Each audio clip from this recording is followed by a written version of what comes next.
dubbachuun barbaadu waaqayyo sana milkeessa jechuu barbaada.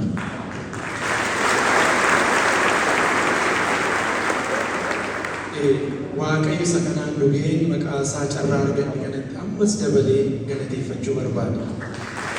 Waaqayyoodhaaf galata guddaa qabu.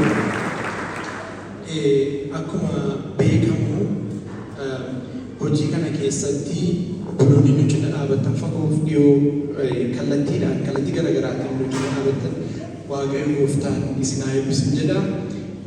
Kan biraa wantan jechuu barbaade hojiin kun hin jalqabne malee hin xumurre miti. Albamii kana qopheessinee gingilchinii maal goone isin biraan ga'uudhaaf jenna. Edana gurri keessan gaajanii dandadhaa. Sagalee waaqayyoo irratti hundaa'ee kan barreesse jechuun waaqayyooti, ulfina waaqayyooti. Waaqayyoon hin faarfatamaa.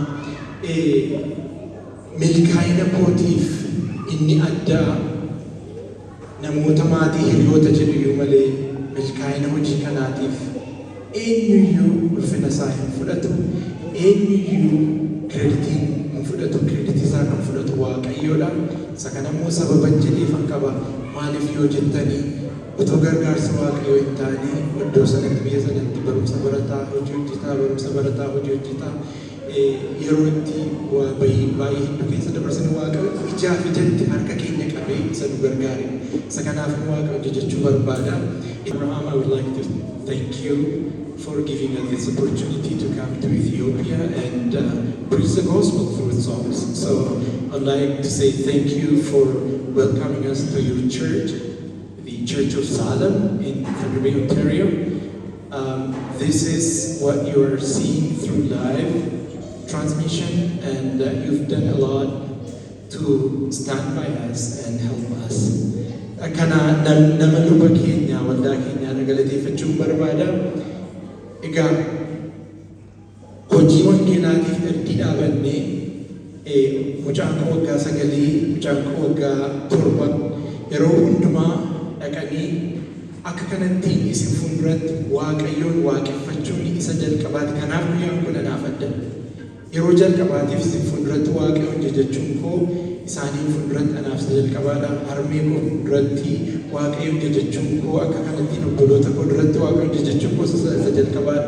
Kun maaliif yoo jettanii hamma albamii tokkoffaa baasu duratti maatiin koo waaqayyoon beekan turanii. Garuu kiraara koo ani ittiin waaqayyoon waaqessu harmeen koo gorsitee qabdee teesseetti. Hamma waaqayyo gooftaanii yeroo namaaf kaasu akka kana godha. Waaqayyoof galanni guddaan haa ta'u. Waaqayyoof galanni guddaan haa ta'u. Waaqayyoof galanni guddaan haa ta'u. Obboloota koo dadhabbii guddaadhaan karaa garaagaraatiin koreedhaan maaliin karaa hundumaan warra cina dhaabbatanii waaqayyo sana eebbisan jedha.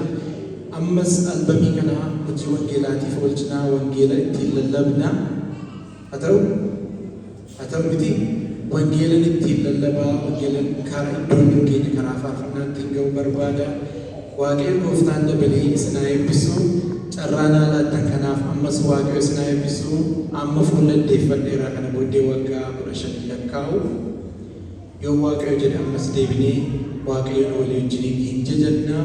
Yeroo dhiyoo keessatti yoo waaqayyo jedhe amma garuu inni kun guyyaa isaas deebiitii mee kottaa waaqayyoon walii wajjin hin jajannaa. Ammayyuu waaqayyoon galata.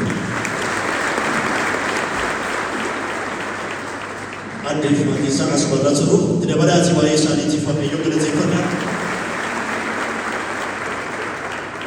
Kun guyyaa addaa. Egaa yeroo kana yerootti sirna eebbaa albee